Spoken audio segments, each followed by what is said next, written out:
magical musical horse.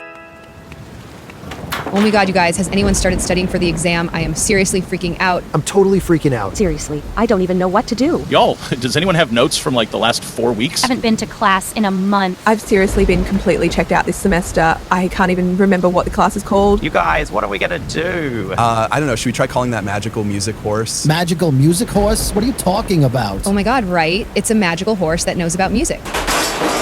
Well, what are we waiting for? Can we call it? Yes, please, somebody call this damn horse. Okay, I'm on it. Hello, is this the magical musical horse? Yes, it is. And with whom am I speaking? My name's Jeff, and my friends and I really need your help. You need my help with what exactly? We need to learn about the history of Western music, like, super fast. I see. Do you have an exam coming up? Yeah, and it's like really soon. Have you been paying attention in class? Honestly, not really, but I just kind of figured I'd copy someone else's notes. And were you able to do that? No, nobody took notes. I see. Okay, I will help you. Oh my god, thank you. What is your first question? Okay. My first question is, what instruments are in the Western Orchestra? Well, every orchestra will be a bit different.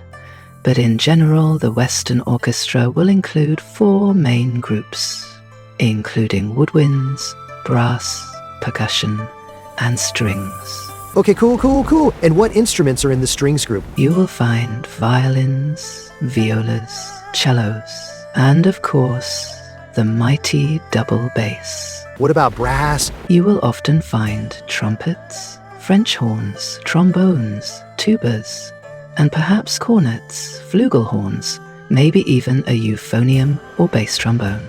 Okay, and how about woodwinds? Typically, you will see flutes, clarinets, oboes, and bassoons, and sometimes a saxophone or two. Didn't the teacher say something about a big difference between the clarinet and the oboe? Oh, right, what was it? Oh, was it like single versus double or something? I'll ask. Horse, what's a big difference between the clarinet and the oboe? We think it's a single versus double thing, but can't remember. The difference you're referring to is the number of reeds each instrument requires. The clarinet requires 1 reed, whereas the oboe utilizes 2. Said another way, the clarinet is a single reed instrument, whereas the oboe is a double reed instrument. Oh my god, and weren't there like a bunch of different flutes? Why can't there be just one? Seriously, and it's like some are higher, some are lower. But what were they called? Okay, I'm on it. Magical musical horse. What are all the different types of flutes? There are numerous types of flutes in use, but I would imagine for your purposes, you'll need to know the following. The most common is simply referred to as the flute, or perhaps the C flute. The flute's smaller cousin is called the piccolo, and is capable of producing much higher pitches. At the other end of the pitch spectrum is the bass flute, which is capable of producing pitches well below the C flute. Oh, and percussion. What's in that group? Ah, yes, the percussion group. This group includes all manner of instruments, from xylophones, marimbas, and glockenspiels, to snare drums, bass drums, tom-toms, timpani, cymbals, gongs, anvils, brake drums, sirens, and plenty of other smaller instruments like shakers and wind chimes. Frankly, it's a bit endless when it comes to percussion. And wasn't there some instrument that was kind of like a piano on its side? Ah, you're right. So what about the sideways piano instrument? What's that called? I can only assume that you are referring to the harp. Oh, I've got one. What's that instrument that's like the piano, but the strings are plucked? Ah, yes. The instrument you are thinking of is the mighty harpsichord. But what about that other instrument that was like the piano but used air or something? Oh yeah, there were a bunch of tubes, right? Weren't they in a lot of churches, Jeff? Ask the horse. Dear horse, what were those instruments, kind of like the piano that had tubes, used air, and were in a lot of churches? The instrument you're referring to is the pipe organ. And given that they were generally used in churches, are also referred to as church organs. What about choirs and all the different voice types? Oh, right. Weren't there like 3 or 4 we were supposed to remember? There may as well be 3 or 4,000. I am just so not prepared. Everybody just relax. Horse, what are the different voice types in a choir? When it comes to voice types, it may be helpful to remember the acronym SATB, which stands for soprano, alto, tenor, and bass. However, this is not the full story, as there are additional ranges, including mezzo, soprano, and countertenor. Furthermore, alto generally refers to a choral part, whereas contralto refers to a specific voice type. Still, for your purposes, I imagine that SATB will likely suffice. I feel like there's going to be a lot of questions about the Baroque era. Have you asked when that was yet? Oh my god, I'm trying. Horace, when was the Baroque era? The Baroque era began around the year 1600 and lasted until approximately 1750. Guys, wasn't there something else important about the year 1750? Yeah, I feel like there was something else. Did somebody important die that year? Jeff, ask the horse. I think you guys are right. Did someone important die in 1750? Indeed. 1750 was the year that Johann Sebastian Bach passed away. The year of his death is generally considered to be the end of the Baroque era. Where does the word Baroque even come from?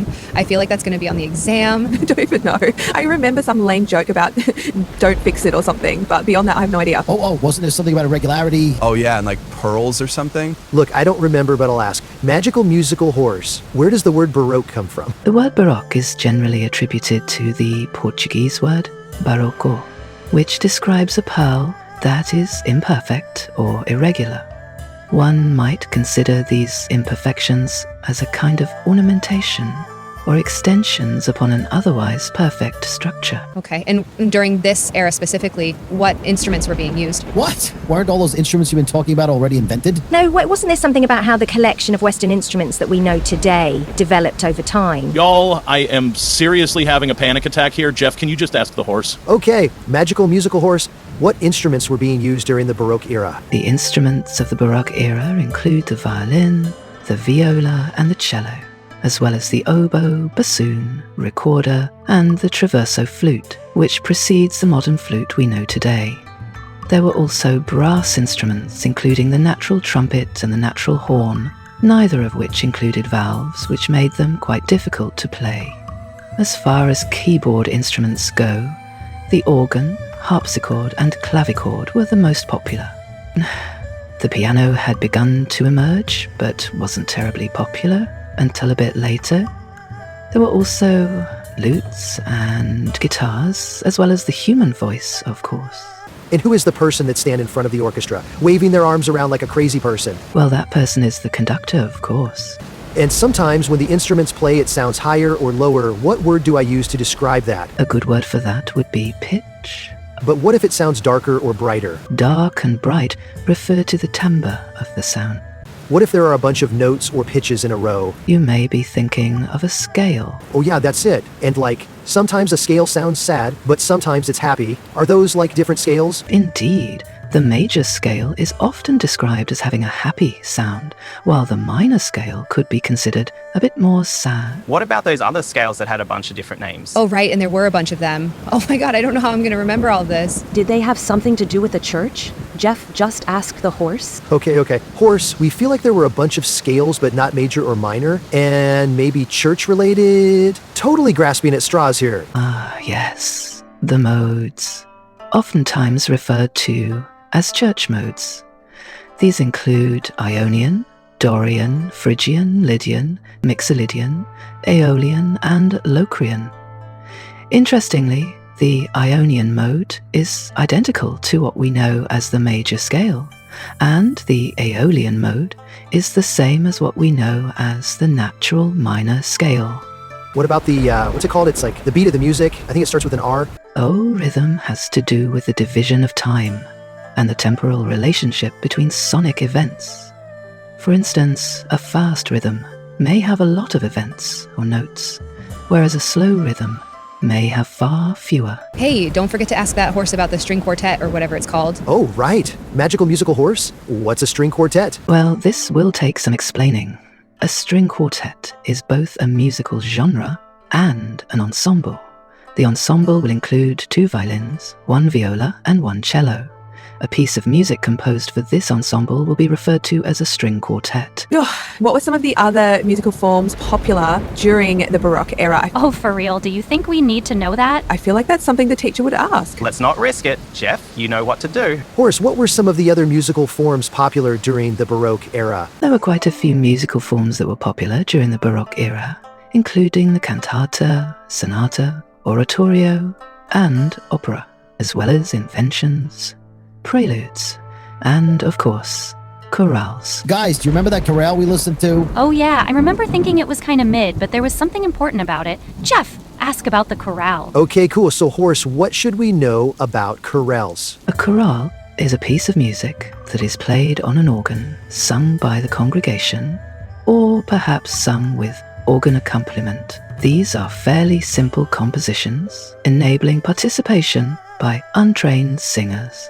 Oh, wasn't there something about subjects and answers? Oh, yeah, and like different voices playing the same or like similar things. Okay, got it. Magical musical horse. Did Bach compose music that had things like subjects and answers? He certainly did, and the musical form you are hinting at is called fugue. Didn't he also write dance music? Oh yeah, but weren't they like based on dances? Something like that? Yeah, that's it. And they would be in like a group or a collection. Jeff, ask the horse. Okay, Horse, did Bach write music based on dances and combine them into a collection of some sort? Yes, and these collections were called suites, although you may have also come across the term partita. Wasn't there something where an orchestra would have a soloist? Oh yeah, and sometimes there could be 2 or 3 soloists, right? Okay, I'll ask. What's it called when 1, 2, or 3 performers solo alongside an orchestra? What you are referring to is a concerto.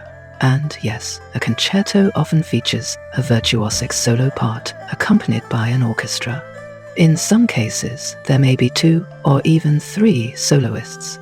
It would be quite uncommon for a concerto to feature more than 3 soloists. Oh yeah, that's totally it. So what about ensembles? Are there like generic names for them? Indeed, a single instrument would be solo, whereas 2 instruments might be considered a duo or a duet.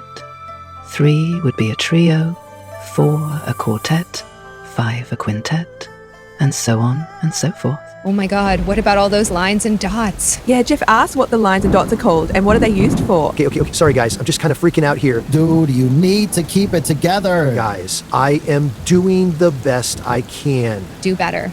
Okay, I get it. Magical musical horse, what's the deal with all the lines and dots? You must certainly be thinking of musical notation, which is a collection of symbols that a composer can use to easily transmit their musical ideas to the performers. Do you guys remember anything else about notation? Like any of the terms? Wasn't there something like a clef and then all those horizontal lines? Oh, yeah, and like specific words for the circles and vertical lines. Jess, ask. Okay, cool. Horse, can you remind us of some of the terms for notation? But of course, the collection of horizontal lines you're referring to, of which there are usually 5 in fairly close proximity, is called a staff. And it would be common for a clef to be positioned at the left side of each staff. Clefs come in a variety of flavors, but the most common would be treble, bass, and perhaps alto. As far as the circles and vertical lines, these are referred to as note heads and stems, respectively. It is common to also see a slightly thicker line connecting 2 or more stems. This is referred to as a beam. Do y'all remember something about notes with numbers above them? Sort of. I remember thinking, is this a math class or something? Jeff, ask about the numbers? Yeah, that seems familiar. So, Horse, what's with the numbers written above notes? What you are describing is figured bass, and those numbers you speak of may appear above or below a notational symbol.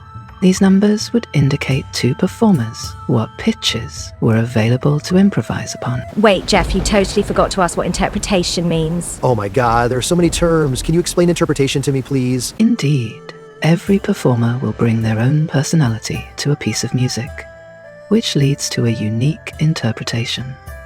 This may at times be historically informed, meaning some performers may consider how a particular piece of music may have been played at the time it was composed. On the other hand, some performers interpret works in a more contemporary way, giving a potentially centuries-old composition new life. Now, wasn't there something about sacred and secular, like they mean different things, right? Indeed. To keep it brief, sacred generally refers to music that is associated with the church. Secular, on the other hand, is music that is created for entertainment purposes, or as one might refer to it these days, pop music, and all of the genres that fall beneath that rather large label. Still, some pop music may appeal to a sacred-leaning audience, so it can get a bit complicated. Hey, Jeff, don't forget to ask the horse about that word that means really good performer. And what about all the frills and trills and all that? What's that called? Guys, slow down with all the questions. I'm barely keeping up as it is. Jeff, just do your job. Seriously, Jeff, stop messing around. You're gonna ruin my life. I'm never gonna get a job. Oh my god, it's just a music class. It isn't that big of a deal. It's a huge deal to me. Just ask the questions, Jeff. Yeah, Jeff, this class is my everything. Oh my god, fine. What's the word for a phenomenal performer? And what do you call all the frills and trills? A performer that exhibits exceptional talent is generally referred to as a virtuoso. Regarding the so-called frills and trills, that would likely be described as ornamentation. Can you please ask about the different parts of an opera? Oh yeah, I got you. Horse, can you help me understand the different sections found in an opera? Of course.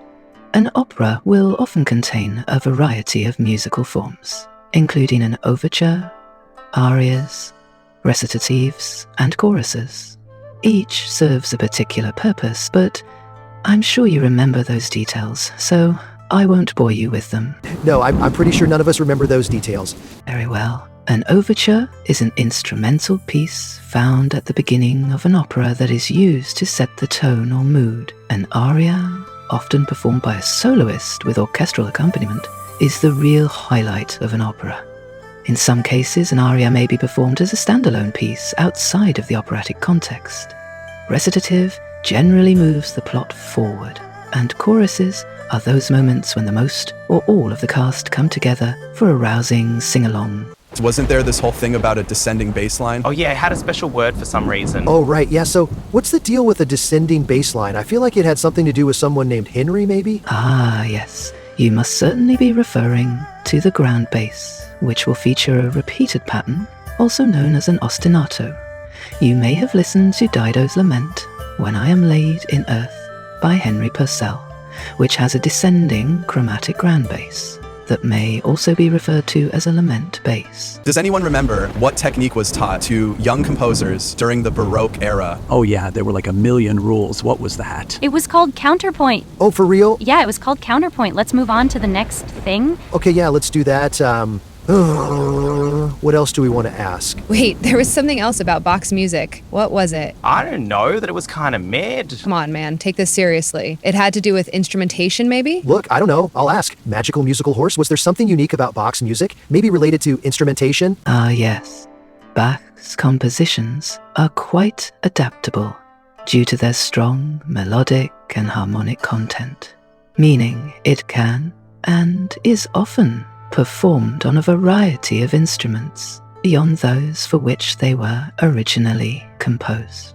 Hey guys, I don't think we should just skip over counterpoint. There were definitely some terms we were supposed to know. Oh yeah, there was something about a fixed melody, right? Yeah, and weren't there horses at like a bunch of different levels or something? Weren't they called species? What are you talking about, species, huh? What is this, a biology course? Oh, yeah, that doesn't sound right. But then again, I spent most of each class doing homework for other courses. Okay. Look, I think we can all agree. We just need to ask the horse. Okay, horse, we're wondering about two counterpoint things. A fixed melody and, like, different levels or stages or something. Ah, yes.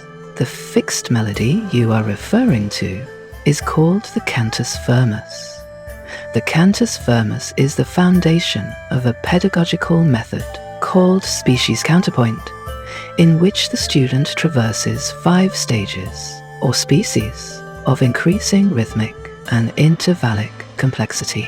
Do you guys remember the piece with all the major and minor scales, or was it keys? Oh my god, this class is seriously melting my brain. For real, y'all, I don't think I can handle this. Okay, let me ask, what was the piece with all the major and minor scales? Or was it keys? The collection of compositions you're referring to is the Well-Tempered Clavier. As far as the distinction between scales and keys, a scale is simply the collection of pitches that are available within a given key. Thus, the Well-Tempered Clavier represents all 24 major and minor keys, not scales, although they are certainly intertwined.